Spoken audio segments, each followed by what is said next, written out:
The ACT Party has a hideous political agenda. An agenda of brutal economic reform. They try to distract people with pointless culture wars.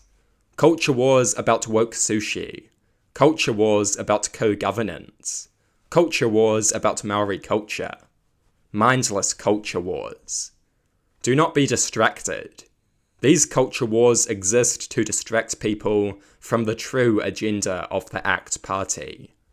These culture wars exist to deceive people into supporting the true agenda of the ACT Party. The true agenda of the ACT Party is brutal economic reform. The party was founded with the purpose of completing the brutal neoliberal reforms started by Roger Douglas in the 1980s. The ACT Party wants to cut public spending. They want to decimate the social services that ordinary people rely on, all so that they can give their rich donors massive tax cuts. Tax cuts for the rich are their ultimate goal. They want to gut social welfare. Why have a social safety net when you can have a brutal, unforgiving society? Why have welfare when you can have harsh, merciless individualism? That is the philosophy of the ACT Party. Why give someone a helping hand when you could just kick them into the dirt instead?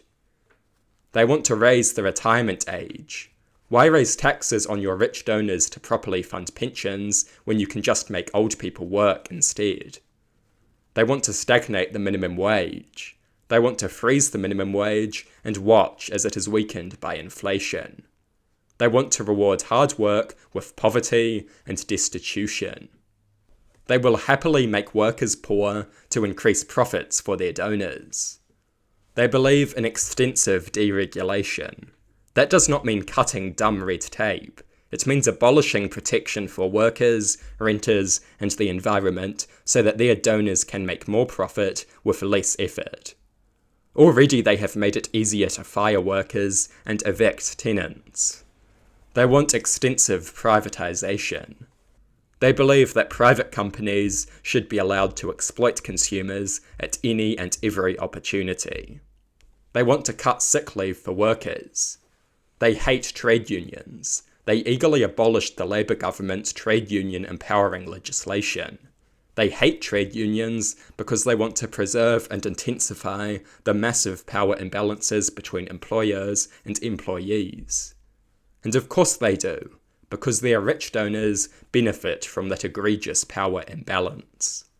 Trade unions reduce power imbalances and make it harder to exploit and mistreat workers. The ACT Party hates this because exploiting and mistreating workers is good for the profits of their rich donors. The ACT Party pursues a brutal economic agenda, an agenda of unforgiving reform, an agenda that shamelessly serves the wealthy and screws over everyone else. This disgraceful agenda must be defeated. Do not be distracted by the culture war rhetoric. Do not be deceived by this stupidity. The ACT Party exists exclusively to ensure that more and more wealth and power is concentrated in the hands of the wealthy. The ACT Party exists to serve the interests of the wealthy. They receive an enormous amount of big money political donations. In the lead up to the 2023 election, ACT received 36 donations over $20,000, more than every left-wing party combined. They have justified their policies by claiming that they were what business interests wanted. Even Roger Douglas, the deranged founder of the party, has accused them of shamelessly serving rich people. Do not fall for the culture war distractions. The ACT Party is not your friend. They believe in a cruel and callous society, an unforgiving society that has no interest in helping the poor and the downtrodden. A harsh society where workers exist only to be exploited. A hideous society where everything is designed to maximize the wealth of the rich. A vicious society where workers are poor and powerless. That is what the ACT Party wants. This is not some conspiracy theory, it is the logical conclusion of their disgusting policies. The cuts to social services, the weakening of trade unions, the stagnant minimum wages, the reduced protections for workers and renters, the higher retirement age, the massive tax cuts for the wealthy, the cuts to social welfare, the privatisation and deregulation. This disgusting agenda must be defeated in 2026. Acts must not simply be voted out of government. Acts must be voted out of Parliament.